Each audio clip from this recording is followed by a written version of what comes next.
Tuesday, January 28, 1975. A Swiss farmer named Edward Billy Meier takes a series of photographs of what he is later told is a beam ship from the Pleiadian star system. These photographs were the focus of the most exhaustive investigation into the UFO phenomena ever.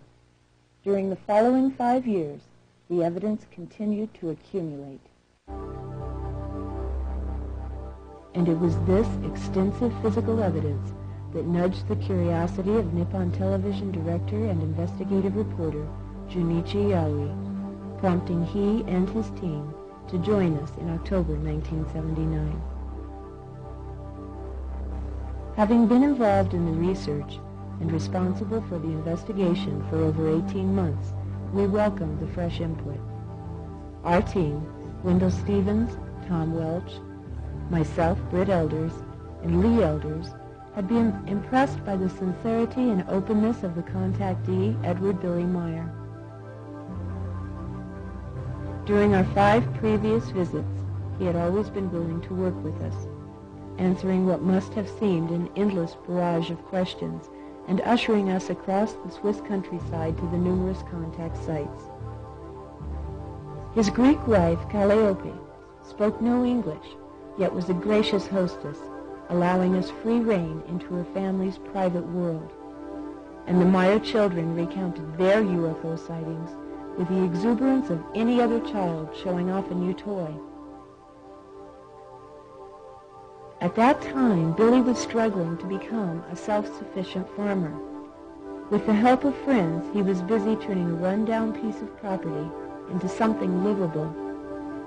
He and his family were surviving on 830 Swiss francs a month, paid to him because he had lost a left arm in a bus accident in 1963. Still, this handicapped farmer, with only a 6th grade education, had taken over 800 of the clearest photographs ever seen of extraterrestrial spacecraft. The beam ship photographs, 8mm movie footage, metal specimens, and recorded sounds of the craft had spurred our investigation, and now would become the 2-year focus of Junichi and his crew.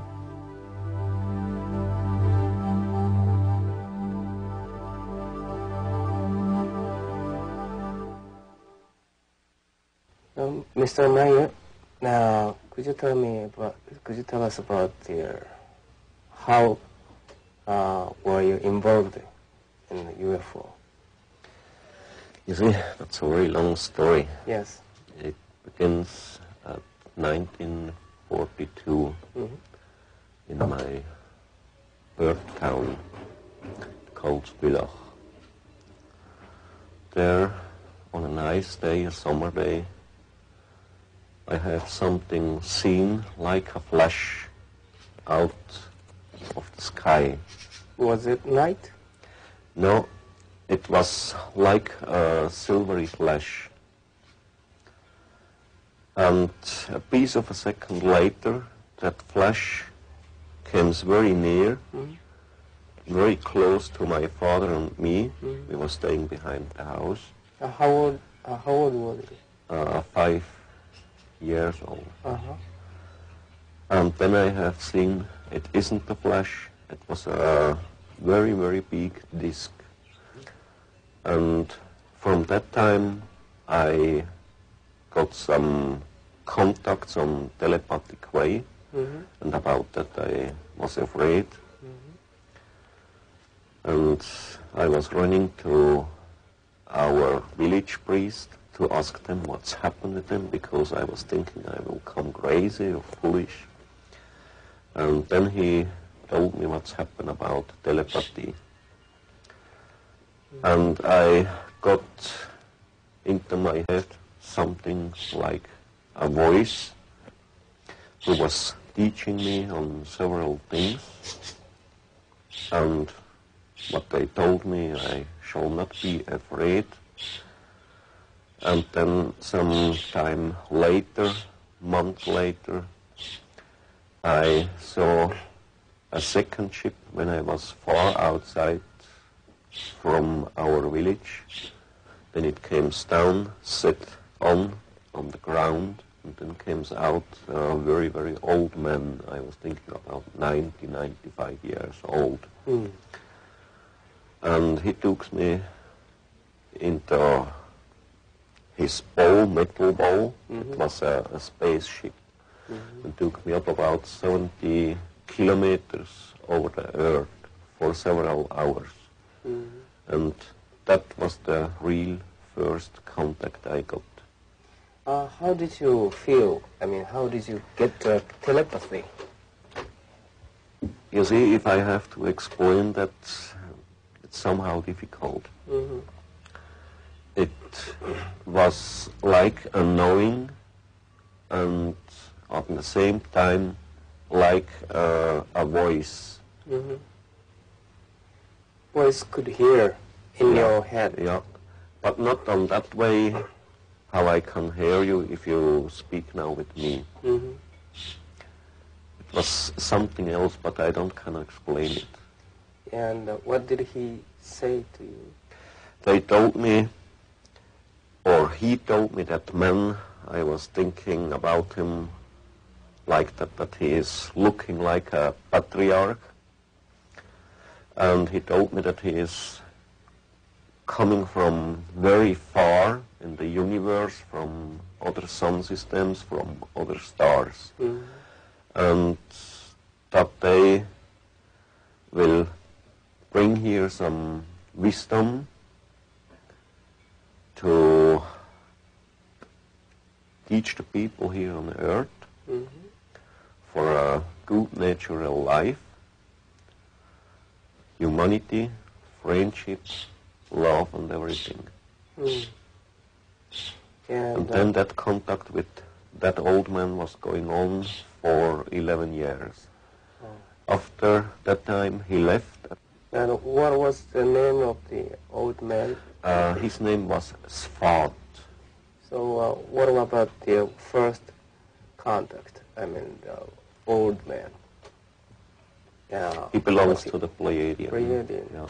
And why he stopped to coming here? The Svat, you mean? Right.